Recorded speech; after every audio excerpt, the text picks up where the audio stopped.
Bonjour, alors aujourd'hui avant de lancer la vidéo, je tenais simplement à remercier du fond de mon cœur Lisette Roux. C'est la personne qui a gagné à mon petit giveaway il n'y a pas très longtemps.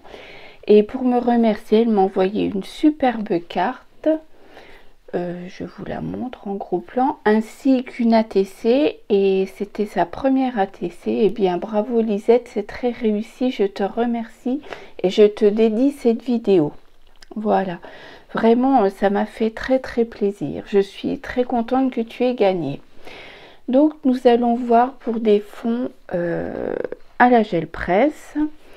Que je travaille d'une manière un petit peu différente de d'habitude. Vous allez vous en rendre compte, c'est vraiment une manière très simple. Je préfère ici travailler par bloc de couleurs plutôt que de superposer les couleurs une sur l'autre. Donc voilà, j'ai mis ma plaque d'impression de manière verticale. Je fais une petite bande en haut d'une couleur, là en l'occurrence du jaune. Je fais la même bande en bas en jaune, et surtout j'ai beaucoup de feuilles de brouillon sur le côté pour essuyer mon rouleau, parce que je veux mélanger le moins possible mes couleurs. Donc bon, là ça aurait pas trop gêné parce que l'orange est dans les mêmes teintes que le jaune, mais j'avais trop de peinture, donc je décharge ma peinture parce que vous savez, il faut y aller en couche fine. Voilà, et maintenant je mets l'orange entre les deux, je fonds un petit peu sur les bords. Ma première feuille va être un petit peu trop uniforme, et c'est normal, c'est la première. On viendra la retravailler par la suite. Donc voilà, j'essuie toujours mon rouleau et je vais placer ma feuille sur ma plaque de telle manière à ce qu'il me reste des bords. Donc là, je la place, admettons, en haut à gauche. Voilà, et il me reste les contours que je laisse, que je ne prends pas. Voilà. Donc j'attends un petit peu que ma peinture soit bien absorbée par ma feuille et j'enlève ma feuille. Ensuite, dans le rectangle que j'ai prélevé avec ma feuille, je viens rajouter une autre couleur. Ici en l'occurrence c'est du bleu clair, un bleu gris comme ça. Et si j'ai mis ma feuille la première fois en haut à gauche pour prélever, ma seconde feuille, je vais la mettre en bas à droite. Voilà, donc là, j'ai couvert mon rectangle. Et j'essuie toujours bien mon rouleau parce que je ne veux pas trop que les couleurs se mélangent. Voilà, je vais poser ma feuille à l'opposé, ce qui fait que j'aurai ma couleur que je viens de mettre, plus une bordure de celle que j'ai mise précédemment. Voilà. Et donc je vais continuer ainsi tout le long. Le but est de travailler par bloc. Donc là où j'ai prélevé, je vais mettre un rose, un peu fuchsia.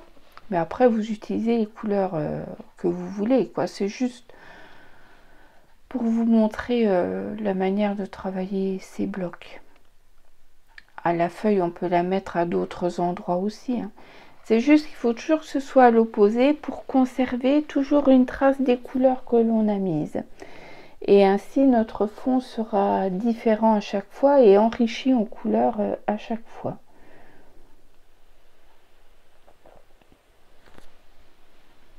Donc là, je vais retrouver du bleu, du rose et toujours normalement du jaune, un petit peu de jaune de la première fois. Voilà. C'est ce que je veux obtenir. Donc là, j'ai travaillé de manière horizontale. Et cette fois-ci, pour changer, eh bien, je peux le faire de manière verticale et ajouter deux couleurs. Donc là, je rajoute du jaune et du bleu gris. Voilà, on emploie vraiment les couleurs qu'on veut. Donc moi en l'occurrence c'était celle dont j'avais besoin. Enfin, j'avais envie.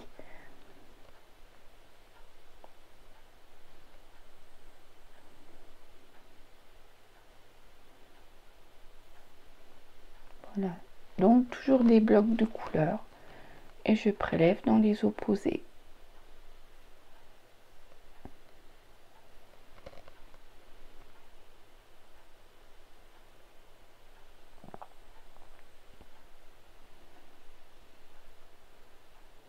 Là, je retire un petit peu de peinture parce que j'en avais mis de trop.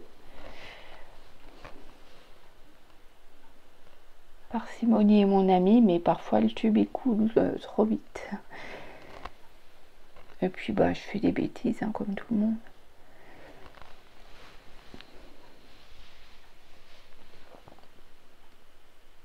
Donc on appuie bien sur sa feuille pour bien la coller à la plaque d'impression. Et on attend quelques secondes que la peinture ait vraiment le temps d'adhérer. Donc voilà, je vais faire quelques fonds. Je ne me souviens plus combien. J'aime bien travailler la peinture de chez Action qui est transparente. Et le fait qu'elle soit transparente est intéressant. Surtout pour la gel presse, je trouve. C'est vraiment pas un handicap qu'elle soit transparente. Hein. On peut très bien acheter une peinture de grande marque et l'acheter transparente. Donc c'est vraiment pas un handicap. Quand je peux entendre sur certaines vidéos que hélas c'est la peinture Action, elle n'est pas couvrante, et ben non, elle est transparente et c'est très intéressant à travailler. Il faut apprendre un petit peu à maîtriser la transparence et l'opacité. C'est pas toujours facile. Mais c'est en faisant qu'on s'aperçoit et bien que c'est pas ridicule du tout et que ça peut apporter un plus. Moi j'aime bien jouer avec la transparence.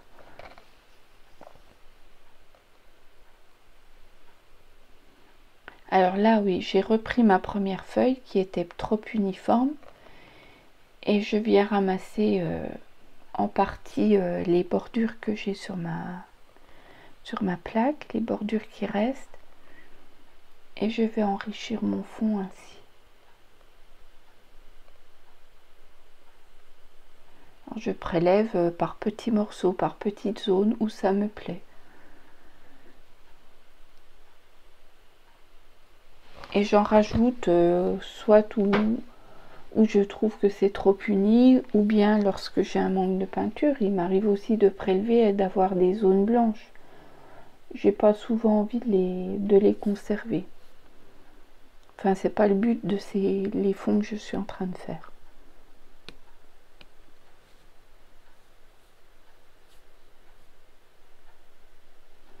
Donc là, je suis repartie pour travailler en horizontal. Donc, je remets du rose, du vert et du blanc. Donc, comme vous avez pu voir en début de vidéo, j'ai fait vraiment pas mal de séries de fonds parce que j'ai donné pas mal d'ateliers avec cette méthode. Enfin, cette méthode, ça n'a rien d'extraordinaire. Hein. J'ai pas inventé le fil à couper le beurre et là, j'ai rien inventé du tout. Hein. C'est juste une manière un peu différente de la manière classique d'apposer les peintures. Mais honnêtement, j'ai rien inventé. C'est juste, on pose des couleurs et c'est tout. Et là, personnellement, j'aime bien travailler comme ça parce que je sais que si je n'ai pas beaucoup de mélange de couleurs, parce qu'il faut vraiment connaître les couleurs à fond et dans sa tête s'imaginer le mélange qu'elles peuvent donner lorsqu'on les superpose. Et moi, c'est vraiment pas mon fort. C'est pour ça que je travaille beaucoup en couleurs séparées et pas en couleurs apposées en fond. Superposées, je dirais plutôt.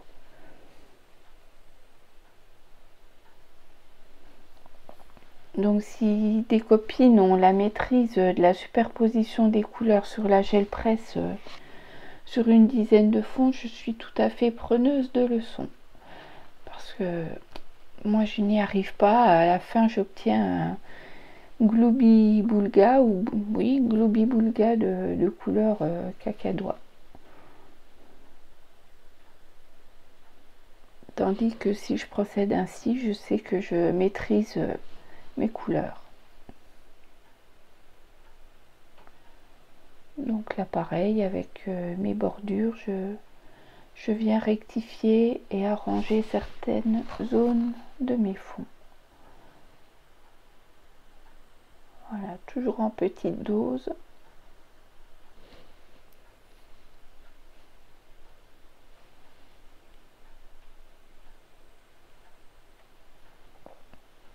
Et bien sûr, ça va être travaillé par la suite.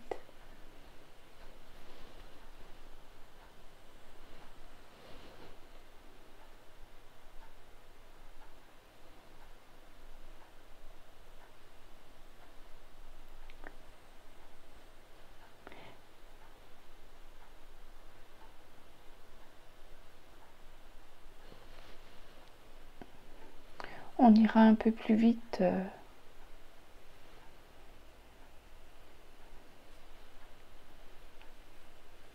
sur les prochaines séries.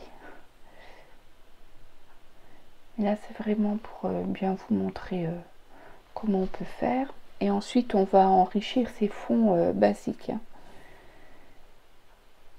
Là, je mets du blanc parce que je pense que c'est pas que je pense, je vais ramasser entièrement ce qui est sur ma plaque. Donc, je recouvre de blanc. On peut recouvrir d'une autre couleur, il n'y a pas de souci. Je pose une feuille. J'ai attendu un petit peu que ça sèche, je prélève.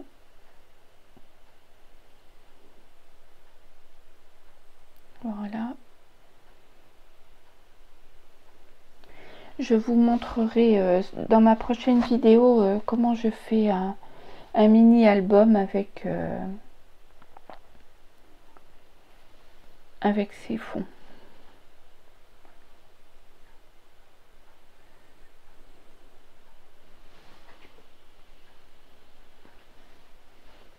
Voilà, donc là je continue un petit peu et je me suis mise en accéléré parce que c'est exactement la même chose que ce que vous venez de voir.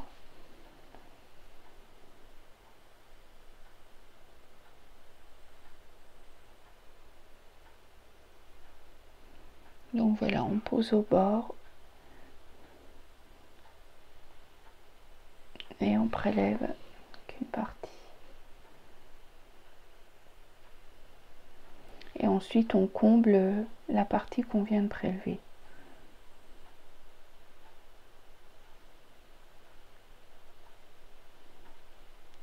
Sans trop déborder sur les autres couleurs.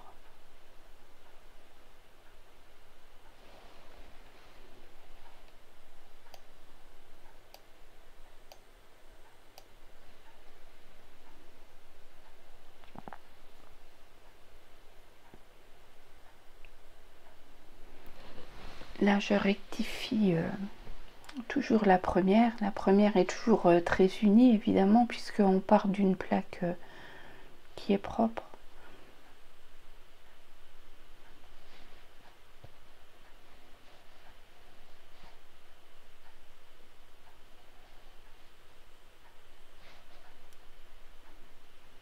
Voilà, et je corrige. Je corrige.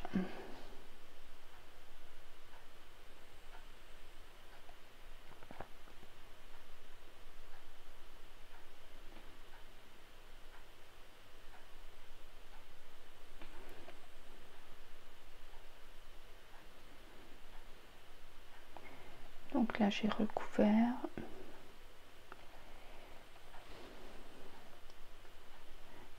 Oui. Et je mets sur mes bordures des découpes qui traînaient, des morceaux de feuilles, des découpes qui traînaient pour les coloriser en même temps. Ça me servira pour des découpes de dies ou peu importe.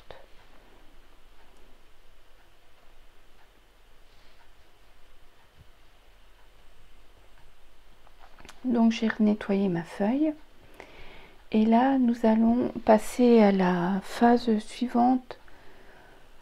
Il y a je crois, 3 ou 4 phases d'enrichissement des fonds, on va dire. Donc là, j'ai mis un bleu foncé, non, un violet foncé, et je mets un petit peu de blanc. Ça va être pour les impressions avec des tampons mousse. Voilà. Je cherche les tampons mousse. Alors pour faire mes tampons mousse, j'utilise souvent des dies que j'aime bien. Je les découpe dans la mousse et je viens les coller sur du carton. Ça me fait des, voilà, ça me fait des tampons mousse, tout simplement. C'est une autre manière également d'utiliser au maximum ces dies.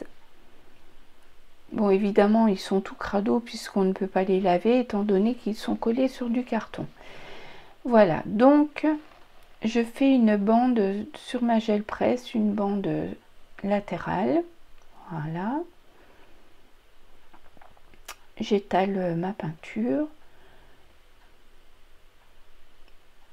Je prends mon tampon. Ça fonctionne avec n'importe quel tampon, hein, vous, tampon clear, peu importe. Bon, pour faire des fonds, il vaut mieux des tampons de fond. Si vous voulez personnaliser avec des tampons à thème, vous le faites avant de vous servir de vos fonds. Là, c'est juste pour agrémenter toujours les fonds de départ. Donc voilà, je prélève ma peinture et je la réapplique sur le côté. Je réapplique mon tampon sur le côté laissé vierge. Et je vais ainsi, sur deux côtés opposés, appliquer une petite empreinte sur chacun de mes fonds.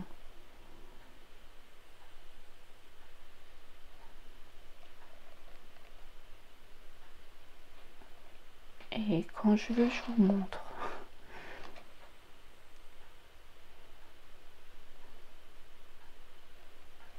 Voilà, je ne recouvre pas le fond, je mets vraiment quelques empreintes par-ci par-là. Je vais procéder de la même manière sur chacun des fonds. Donc tant que mes empreintes marquent, je les prélève.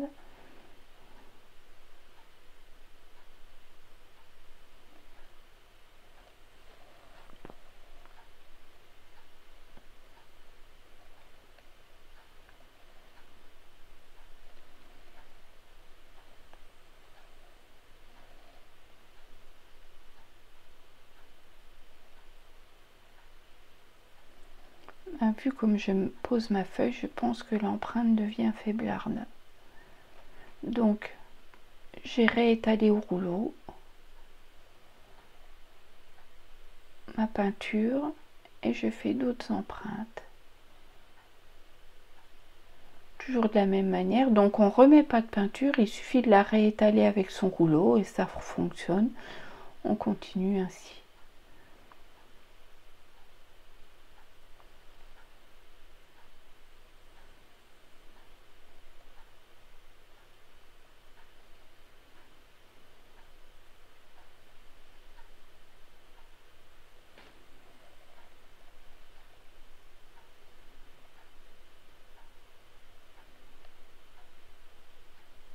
Là, je réétale tout, je vais prélever ce fond, je fais quelques empreintes histoire d'avoir de la nuance dans le fond. Voilà, je mets ma feuille.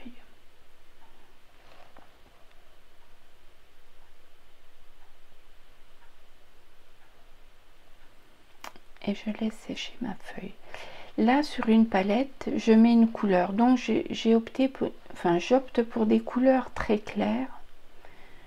Donc là, j'ai mis un bleu. Je mélange avec du blanc pour obtenir un bleu vraiment très clair. Je prends une éponge et je vais utiliser les pochoirs. Donc, on utilise plusieurs pochoirs différents pour évidemment avoir des fonds différents. On ne veut pas tous les fonds exactement pareils. On veut quand même obtenir une différence dans les fonds. Donc je prends mes fonds,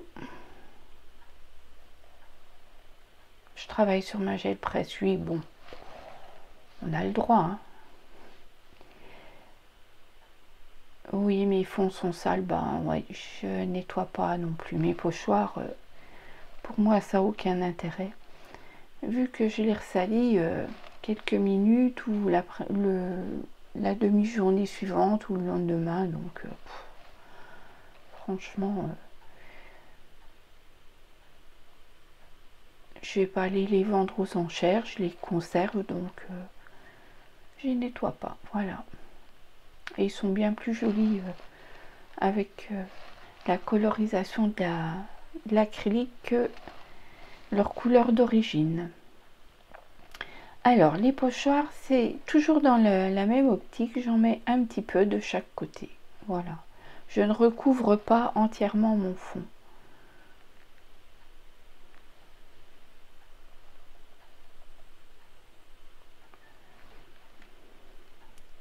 Je couvre pas l'entièreté du pochoir non plus. Je fais quelques empreintes par-ci par-là. Ça me permet d'adoucir des couleurs qui me paraissent trop franches. Ça me permet d'adoucir ou plutôt de faire un fondu entre deux couleurs. Et ça peut me permettre également de couvrir une zone que j'aime pas du tout. Ça arrive bien plus souvent qu'on le croit.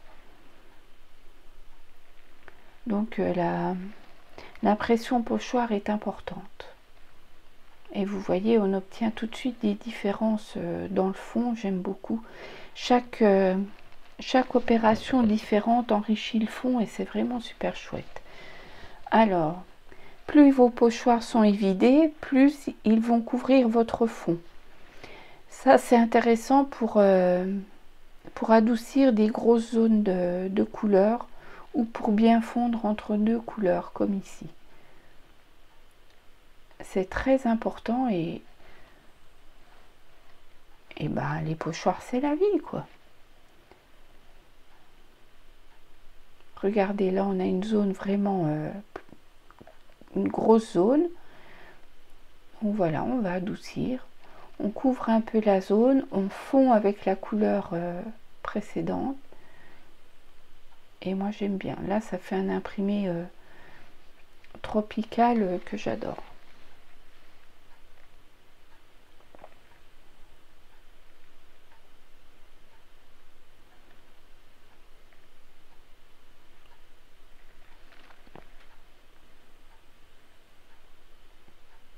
Alors, on prélève la peinture sur sa palette, on réessuie bien son éponge, qu'elle soit quasi sèche, et on ne vient pas frotter son pochoir, on le tapote. Et là, vous êtes sûr si vous avez vraiment bien réessuyé l'éponge sur la palette et que vous tapotez délicatement, vous êtes sûr de ne pas avoir de pâté.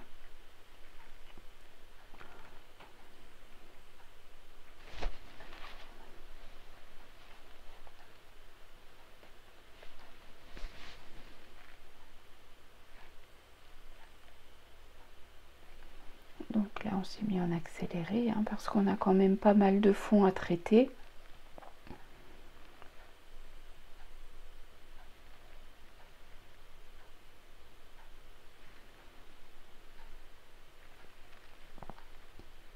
Il faut le faire même si vous avez des fonds foncés, donc forcément vous pourriez prendre une peinture plus foncée pour faire les pochoirs, mais vraiment ça apporte énormément de choses, ça enrichit, ça enrichit vraiment votre fond et ça apporte un fondu, voilà, c'est ce qui apporte le fondu.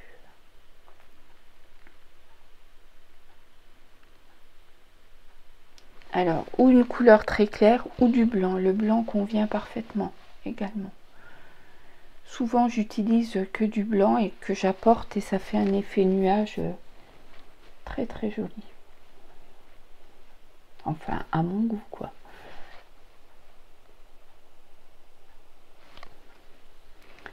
Alors oui, j'ai eu des messages. Comment ça se fait que je ne sorte plus de vidéos? J'en sors des vidéos. Mais là, oui, ça faisait très longtemps que j'en avais pas sorti. Donc je vais essayer d'en sortir au moins une par quinzaine. Je promets pas une par semaine parce que ça, je pense que je ne réussirai pas à m'y tenir. Mais une par quinzaine, oui, oui, je vais faire mon possible pour tenir ce rythme.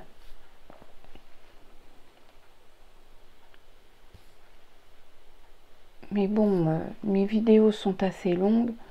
Je pense que si j'en faisais une par semaine, voire plus, ça vous saoulerait vite. Donc là, de temps en temps, j'en sors une. Vous dites, ah, Fab, elle est là. On ne l'a pas perdue. Et oui, je suis toujours active. Et comme je suis assez active sur le groupe Scrap avec moi, il est vrai que on ne peut pas être partout en même temps. Donc là, j'ai fait, je crois, 3 semaines d'atelier de cette façon. Donc, on ne peut pas être partout.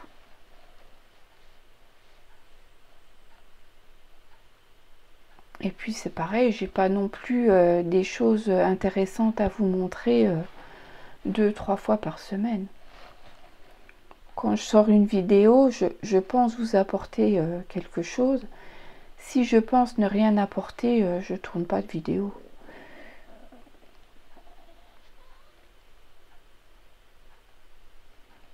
Alors vous me dites si le rythme une fois par quinzaine c'est correct. Moi je trouve que c'est correct. Donc j'ai dit que la prochaine, je vous montrerai quelques utilisations des fonds sous forme de mini-album, mais bon, on peut faire plein de choses, je vous montrerai. Je pense qu'il y a 2-3 photos à la fin de la vidéo aussi. Je me souviens plus. Parce que c'est pareil, quand je tourne et que je monte la vidéo, je le fais pas en un jour, j'ai pas le temps. On a une vie à côté, une vie réelle.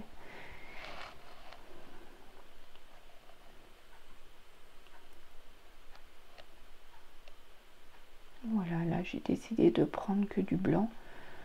Bah, parce que j'en ai marre de faire des mélanges. Ça aussi.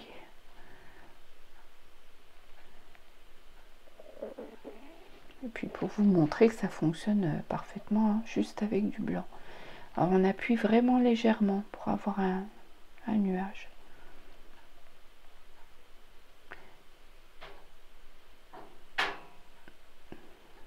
Donc là, je fais des petites rectifications.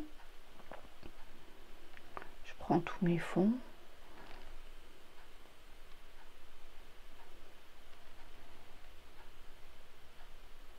Et c'est pareil quand on a bien réussi son éponge et qu'on le fait délicatement, la feuille est quasi sèche immédiatement. Là, on va faire des empreintes de bouchons. Donc, j'ai mis de la peinture noire sur ma palette, une noisette.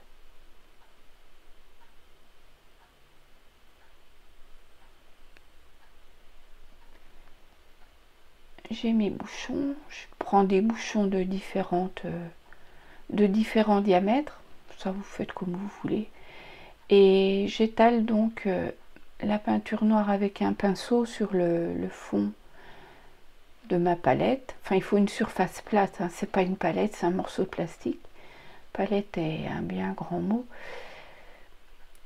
Donc j'étale, comme ça je peux faire des empreintes de tampons. De bouchons. Donc j'ai juste à poser mon bouchon et je sais que j'aurai pas de pâté parce que la surface dans laquelle je prélève est fine. Donc on mord toujours sur les côtés, on ne fait pas que des empreintes au milieu. Visuellement c'est beaucoup plus joli. Donc je vous montre en vitesse normale au départ. Voilà, j'en fais quelques-uns. C'est important, je ne remplis pas non plus l'intégralité du fond. Toujours avec parcimonie. Et voilà, j'attaque tous mes fonds ainsi. Vous voyez, il n'y en a pas beaucoup.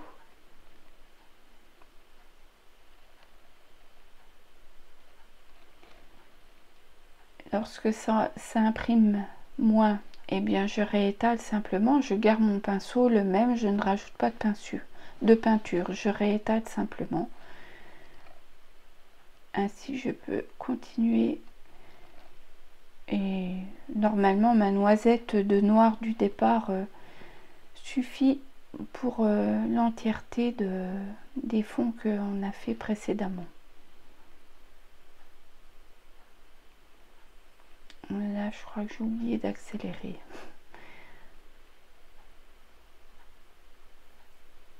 Voilà.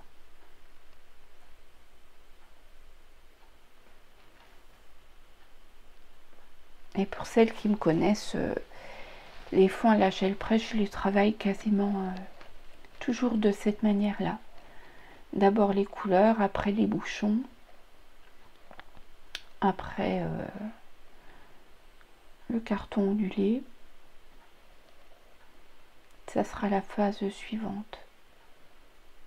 Mais là, pour l'instant, on fait tous nos fonds. Oh, bah, j'avais pas assez de peinture, j'en ai remis. Mais j'ai beaucoup de fonds aussi. D'habitude, j'en fais entre 6 et 7, mais là, je crois, je sais plus combien il y en a, mais il y en a un certain nombre. Alors, quand j'ai terminé mes empreintes au bouchon, je vais mettre des paillettes. Ça, j'ai oublié de le dire aussi. Donc, je vais mettre des paillettes à l'intérieur de mes empreintes de bouchon. Comme ça, ça me donne un repère pour ne pas en mettre trop.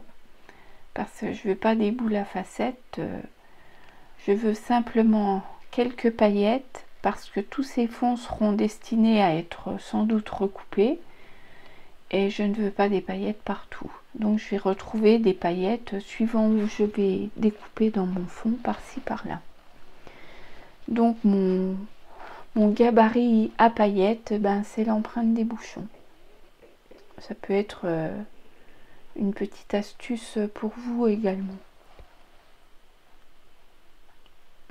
Donc là je fais de manière vitesse normale, mais ensuite je passerai également en accéléré. Parce que c'est toujours le même truc. Voilà. Donc, hop. Et voilà, je fais tous mes fonds ainsi. Clac, clac, clac, dans la foulée, comme à l'usine, comme à la chaîne. Bien sûr, ça me prend un peu de temps, mais je regagne ce temps quand j'ai besoin de fonds après. J'en fais toujours beaucoup. Et quand je fais un projet, eh bien, j'ai des tas de fonds de près, de toutes les couleurs.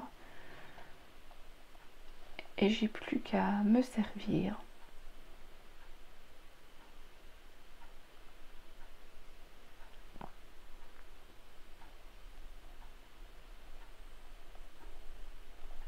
Voilà, je change de couleur de paillettes.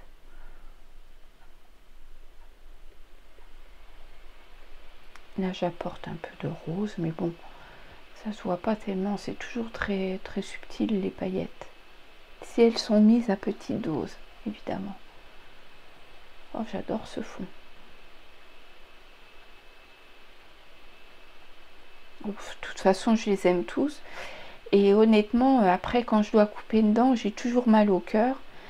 Bien que là, je dois en avoir au moins 150, mais je vous garantis que j'ai toujours mal au cœur quand je coupe dedans.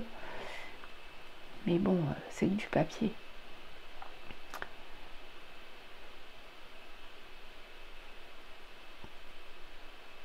On est stupide hein, parfois avec nos morceaux de papier. J'en suis consciente. Alors là, sur ma palette, j'ai réétalé une noisette de peinture noire. Non, c'est toujours la même palette et j'ai encore pas réétalé. Je réétale.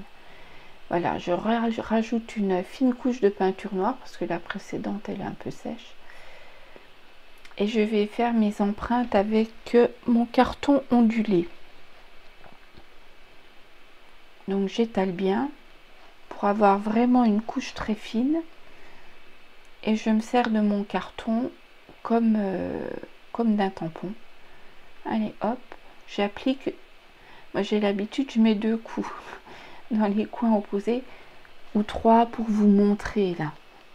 Là vous allez me dire mais qu'est-ce qu'elle radote, mais oui, mais je vous montre. Et comme c'est par vidéo, je suis niaise et je fais n'importe quoi. Maintenant je fais que 2 coups. Voilà, on obtient des petites lignes très très fines. Si on fait dans un sens et dans l'autre sens, on obtient un joli quadrillage pour celles qui voudraient avoir un quadrillage. Donc là, hop et hop. Voilà, 2 coups. Tac et tac. C'est pareil, je ne recouvre pas l'entièreté du fond. C'est toujours un petit peu de choses par-ci par-là. Quand j'en rajoute, c'est que ma peinture, voilà, ne marque plus beaucoup.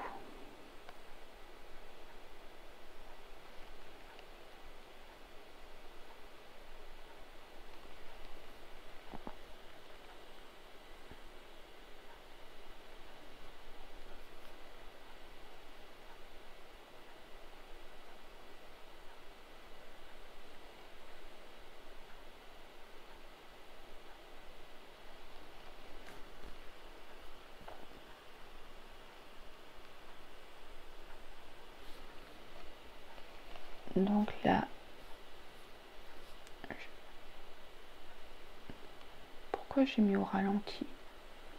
C'est vitesse... Non, c'est pour ralenti, excusez-moi, c'est vitesse normale. Pas sûr. Non, je sais plus.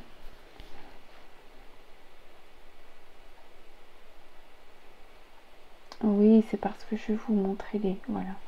Où j'en suis avec mes fonds. Est-ce que vous voyez? Voilà. Et vous me dites bien en commentaire ce que vous en pensez, si ce genre de choses vous plaît ou pas. Et si vous avez des idées que je peux essayer de filmer, des idées que vous aurez pour que je vous montre. Je sais pas ce que vous en pensez, mais honnêtement, déjà là, ils sont super sympas. Il nous reste encore un traitement à leur faire, et ça, c'est le traitement de choc. Donc, c'est les taches. Alors, les taches, je vais en faire des noires, des blanches et des dorées, dans cet ordre-là. Je vais vous montrer là, comme ça, mais sachez qu'après, je me mets dans un carton, je protège tout. Je mets un tablier également pour protéger mes vêtements, parce que quand on fait des tâches, les filles rigolent, je leur dis de préparer un carton, elles ne le préparent pas, elles disent mais non. Eh bien, je vous garantis qu'après elles mettent un carton, oui oui. Parce que quand on en a marre, on nettoie partout, on sait ce que ça fait. Donc protégez-vous et mettez le tout dans un carton. Là je vous montre juste la manière de faire. Donc j'ai bien liquéfié ma peinture, je trempe mon pinceau, il est très tôt le matin, hein, j'ai le droit de bafouiller. Je trempe le pinceau et je le tape sur le manche d'un autre, voilà, pour obtenir mes taches noires. Et hop, voilà, là je suis cachée dans mon carton, j'ai mis le tablier, j'ai tout protégé et j'y vais gaiement. Alors, on peut le faire avec un pinceau éventail. C'était une fille qui m'avait dit qu'elle les faisait avec un pinceau éventail, que ça allait plus vite. Donc j'ai testé, effectivement ça va bien plus vite, mais alors j'aime pas du tout. Ça en met beaucoup trop, j'aime pas. J'ai l'impression que ça me fait des pavés et j'aime pas du tout. Donc je reviens à ma technique où j'ai des taches un petit peu plus grosses, mais c'est à moi de gérer la grosseur de mes taches. Donc après je fais avec du noir, du blanc. Ouh là là. Donc de l'eau et je mélange ma peinture jusque quand la l'onctuosité me plaît. Là je trouve qu'elle est pas assez liquide, donc je rajoute de l'eau. Ça, on apprend à le faire, c'est l'expérience. Avec l'expérience, à force d'en faire, on reconnaît exactement la texture que l'on veut. Donc voilà, moi je veux cette texture là. Donc c'est pareil. Alors certaines disent il faut attendre que le noir soit sec pour faire des taches blanches, sinon ça fait gris. Honnêtement, moi j'attends pas et j'obtiens pas de gris.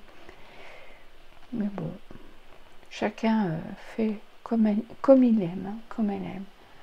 Donc voilà, ça apporte vraiment quelque chose. Donc j'ai tout fait en blanc et maintenant je fais avec le doré, mais c'est pareil, je vais pas vous filmer à chaque fois à l'intérieur de mon carton parce qu'honnêtement ça apporte rien, c'est déjà assez long comme ça.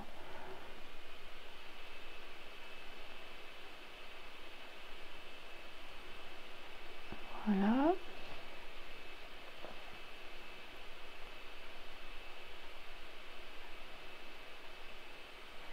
Et je tapote mon doré.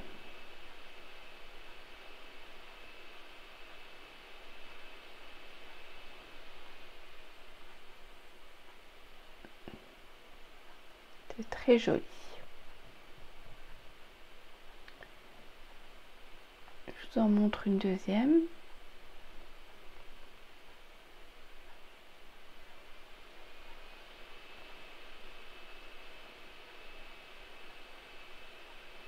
Et donc, je vous montre, oui, que ma plaque est déjà toute sale. Hein. Là, j'ai donc fait l'entièreté de mes feuilles. Et comme il me reste du doré, eh ben, il ne faut pas gâcher, quoi. Je marque quelques empreintes, une ou deux empreintes, deux, trois, peu importe, avec le doré qu'il me reste. Et j'attendrai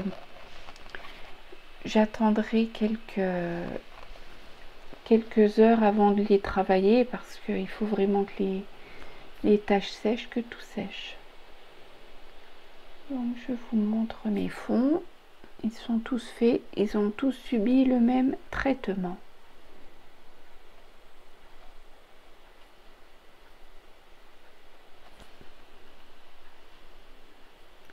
Et voilà, là j'ai même fait des recto verso parce qu'on peut parfois avoir besoin de recto verso.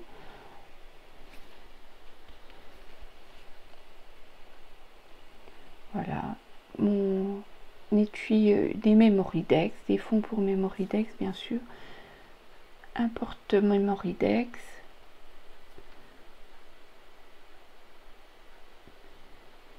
ensuite des tonnes de tags,